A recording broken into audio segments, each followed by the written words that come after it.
In today's episode, I'm going to be giving my thoughts on the latest addition to the masculine collection of fragrances from Parfums de Marly. This is called Althair, which is probably not the exact way to pronounce it, but that's the best attempt you're going to get with my dulcet Yorkshire twang, I'm afraid. It's a really big release that I suspect is going to be a very popular one. So to find out all about this one, stay tuned to this episode of Mags Frags.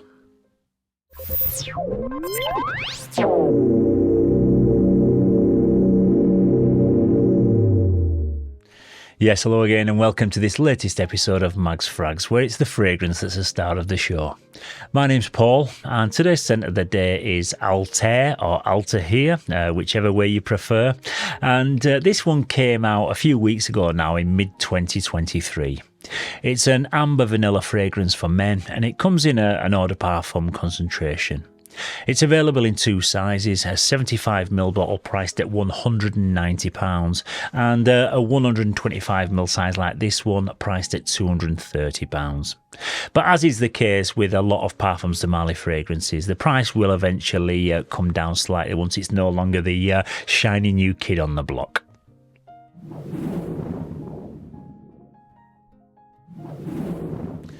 Okay, so into the presentation, and because I actually bought this direct from the Parfums de Marly website, I did actually receive some little complimentary free gifts, including this fancy little leather case to store the bottle in, which will probably protect it a little bit more, as well as making it look a little bit more stylish.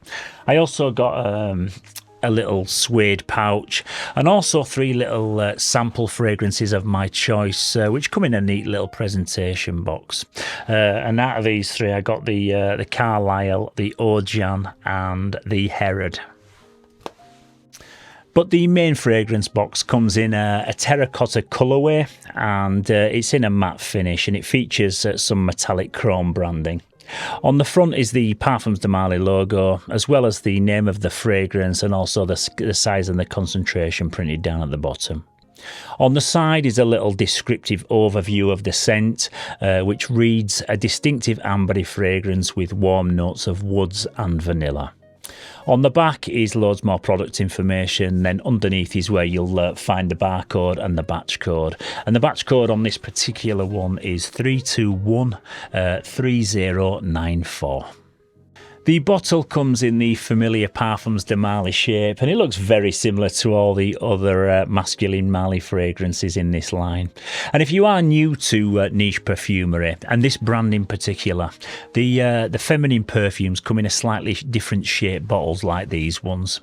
Another thing to note is that the fragrances in the translucent glass bottles seem to be a bit more light and fresh and more suited to warmer weather, whereas the ones in these opaque frosted type bottles tend to be a bit more rich and heavy hitting, so more suitable for colder weather conditions.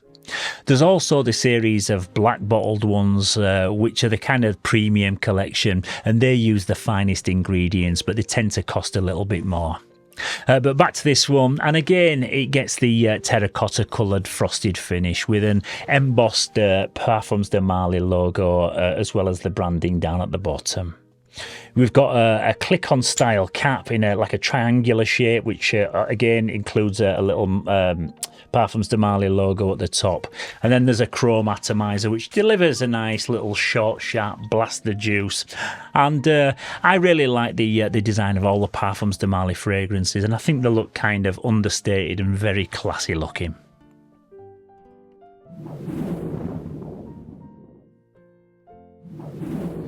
Okay, so into the note breakdown, and the top notes in this one are bergamot, cardamom, cinnamon and orange blossom. In the heart, we've got bourbon vanilla and elemi resin, and the base notes in this are praline, musk, ambroxan and gaiac wood.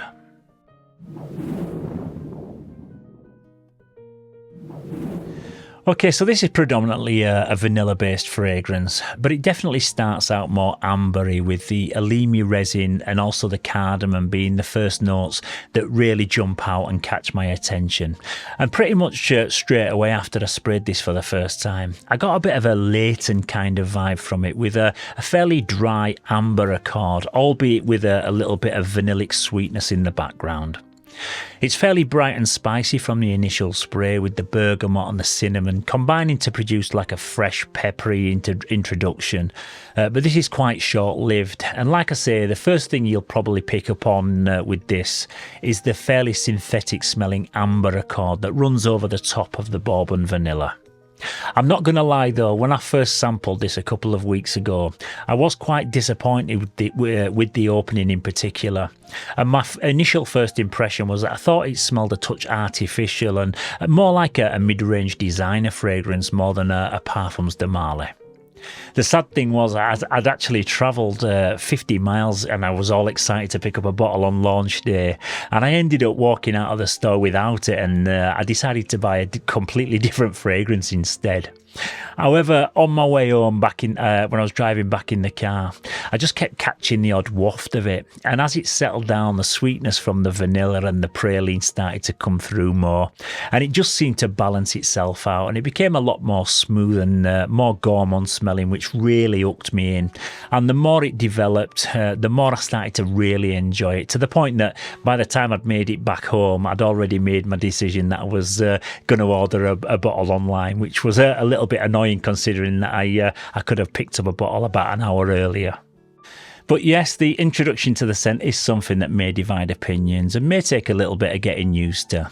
But the more I've worn this over the past few days, the more that I'm now starting to understand it, and I don't actually mind the opening at all now. The heart of the scent is where the magic happens for me though, and once the amber begins to calm down and the vanilla and the praline just start to take over, I find it way more enjoyable. I don't really pick up on much of the ambroxan or the gaiac wood that's listed in the base, and to my nose this is totally dominated by the amber and vanilla combo, with everything else kind of just playing more of a supporting role. I have seen it being compared to Mercedes Club Black, which is a gorgeous vanilla scent in its own right, but I have to say that after testing them both side by side, I find them to be very, very different. And the Club Black is way more fruity sweet, with more of a fresh, playful character, whereas this is more refined and sophisticated smelling, and the blend is definitely a little bit more dry and complex for sure. I don't think anyone would have any trouble picking out the niche fragrance from the designer one in a blind test between these two, and yeah, there's definitely a little bit more quality in this one. This is a fairly fresher take on a vanilla fragrance, and it's laced with a touch of spice and maybe even a slight booziness also in there. And overall, I think it's a really enjoyable scent that's going to be a big banger.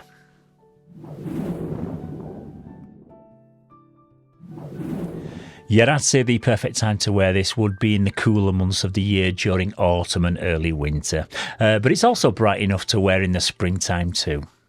I could imagine it becoming a little bit cloying and sickly in warm temperatures, and I'd definitely recommend going easy on the sprays if you do plan on wearing it as an office scent, because it is one that I could imagine could get overbearing pretty quickly. I think it'd make for a great date night fragrance and a decent clubbing scent too, because it does have a really seductive, kind of sexy profile that really does draw you in. I think women will absolutely love it, and even though that this is marketed as a part of the masculine range, I can see lots of women buying this for themselves once they get their noses on it. It is a pretty versatile scent on the whole, but it's one that I'll tend to reach for more in the evenings when I'm dressed up and I'm going out somewhere nice, rather than one that I'd be wearing as like a casual dumb reach daily driver.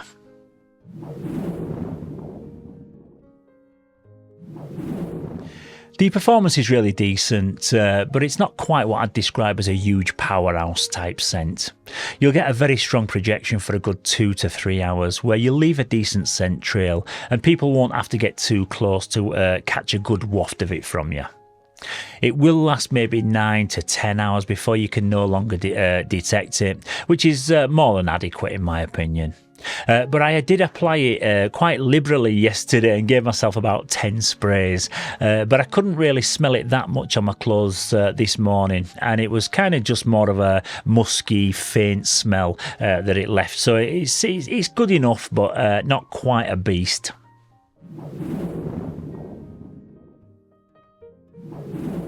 Yeah, so just a quick summary. This is one of those fragrances that's quite easy to dismiss and form a negative opinion on when you smell it for the first time, as I can testify from my own individual experience. The opening is going to divide a few opinions, and the undeniable synthetic ambery accord will without doubt turn a few people off, especially if you're coming from usually wearing designer fragrances. However, the aroma, once it settles down, is absolutely lovely, and it's a fragrance that really grows on you a little bit more each time that you wear it. The bourbon vanilla is not too overly sweet, and for me it just makes for a perfect autumnal scent with a warm, smooth and comforting blend quality. I would say that it's very unique smelling, even though it will inevitably get compared to every single other fragrance out there that contains the note of vanilla. But you can definitely tell that it's a Parfums de Marly fragrance. And if you've tried Leighton or Pegasus, then I'd say this kind of fits right in between those two. It is definitely one I'd recommend that you sample first rather than just going ahead and blind buying it based on a few reviews. But on the whole, I can see this being a really popular release, with more people enjoying it than disliking it. I personally still prefer Carlisle, Herod and Althair over this one, but maybe that'll change if it continues to grow on me over the coming months. But so far, I would give this a solid 8 out of 10. Okay, so that's about it for this latest episode, and after reviewing 2 wallet-busting niche fragrances back to back, I'm going to give my bank balance a little bit of a breather and concentrate on a few more affordable Middle Eastern ones now over the next few days, including a pretty good one from Rasasi. And as always guys, if you've got any value from this video and you found it useful in any way, then please don't forget to give it a thumbs up and also to subscribe to the channel.